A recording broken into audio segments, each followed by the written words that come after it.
Hi, Terry here again. And one of the things that I get asked occasionally, not a lot, but occasionally, is concerning these little fantasy guns, these little modern snub nose revolvers, black powder revolvers that are. And one of the things I get asked is, how do you load these things when you're out in the field? I mean, you don't have a table to sit everything up on. You don't have a little loading stand with a lever and you can lock it in. You can't. How do you load these things? First, you got to have your gun, of course.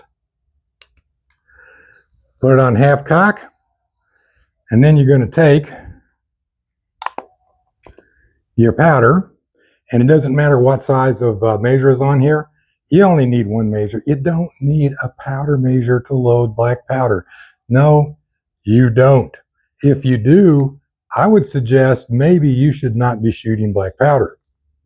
Here we are. We're going to pour some. And I got to hold this down out of sight of the camera so I can see it. Get it up like this so you can see it. Then I can't see it. So I'll show you when I get it loaded. And what you do is you just pour some powder in. About like that. You see that? Now that's actually a little too much, but that'll work. And you can just blow a little out. And there. Now, put that in the pocket. Take out a bullet. There we are. Take out a bullet. Put the bullet in. Here's where it gets fun. You put your bullet in, and then you rotate it around so that it's underneath where the loading ram would be. There. Then you take your little loading rod that came with the gun.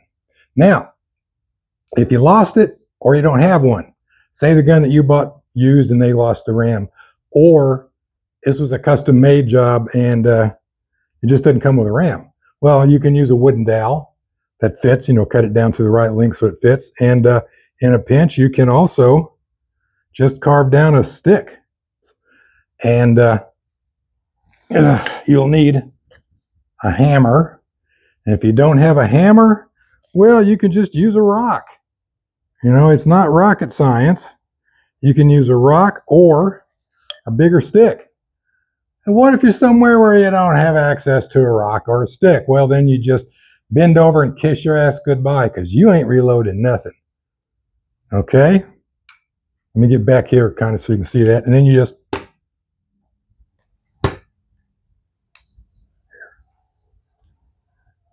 done. It is seated. You can see, and it turns. It's below the lip. And you just repeat. So we're going to do another one real quick. All right. Now, get on this side. We're going to pour in some powder.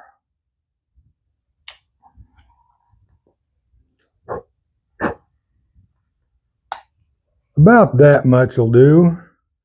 And what it is really is it's just below the lip. If I can get the light here on it right. Can you see that right there? You see, it's not flush. It's not caked up, mounded over. It's just a little below. Then you take a ball.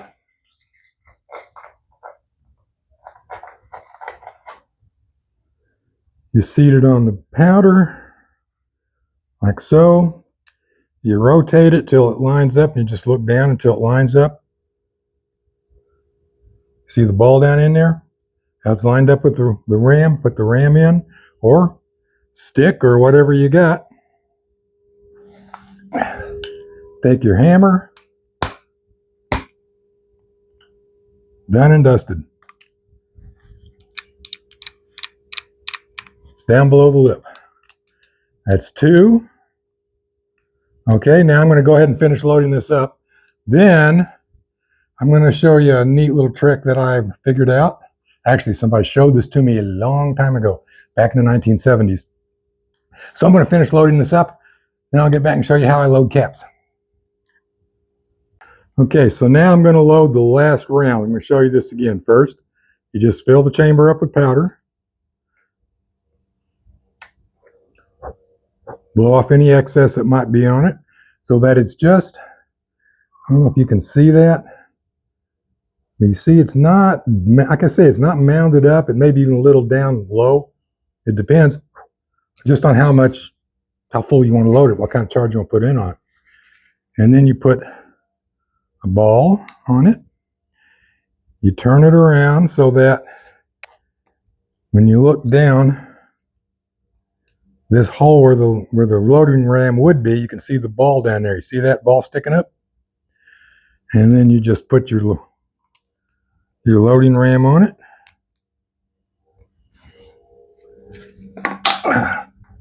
Take your hammer.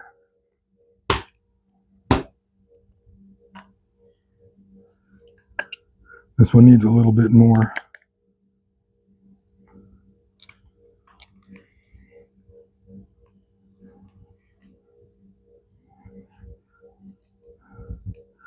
Why is it whenever you're not on a camera, it always goes right the first time? Ready?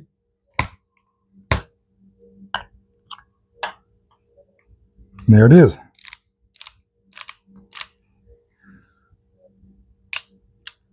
So now, percussion caps. Well, again, I don't have a nice little table set up where I can do everything. So what I'm going to do here is I'm just going to, and you'll notice this on all of my videos when it shows me loading. I don't use a snail capper or capper of any kind. And I don't like them. And the reason I don't like them is the caps have a tendency to back off, especially if you're using a heavy charge. There's a lot of recoil.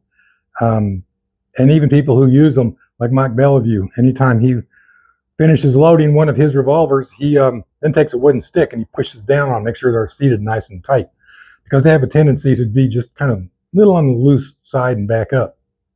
But here's something that I've noticed is you take a cap between your thumb and your finger, right? And pinch it. And the idea here is we're going to pinch it, and I don't know if you probably can't see that, but we're going to pinch it until it's just a little oblong, just a little out of round. And then I'm going to push it on, and there it is, stuck nice and tight. Now what that does is, of course, when you put it on the round cone or nipple, that forces that oblong back out into a circle.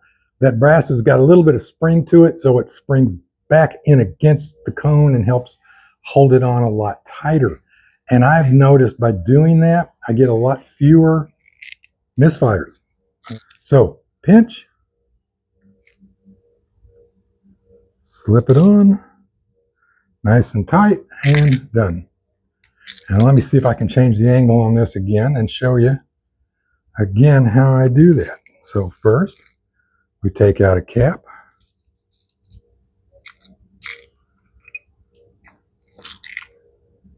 Okay. Pinch. And you want it just a little oblong. You don't want it flat. And you can't get in a hurry. Snail cappers are great, if the Comanches are after you. But what I've noticed though for me is when I'm not doing this in front of a camera, I can actually load one of these up pretty fast. If it's just me out in the woods by myself, pinch, push it on, tighten it down nice and tight with your thumb, and there it is. Loaded and ready to go. And that is how you reload a cap and ball snub nose out in the field without a table, loading stand with a loading lever built onto it. Thanks for watching. See you next time.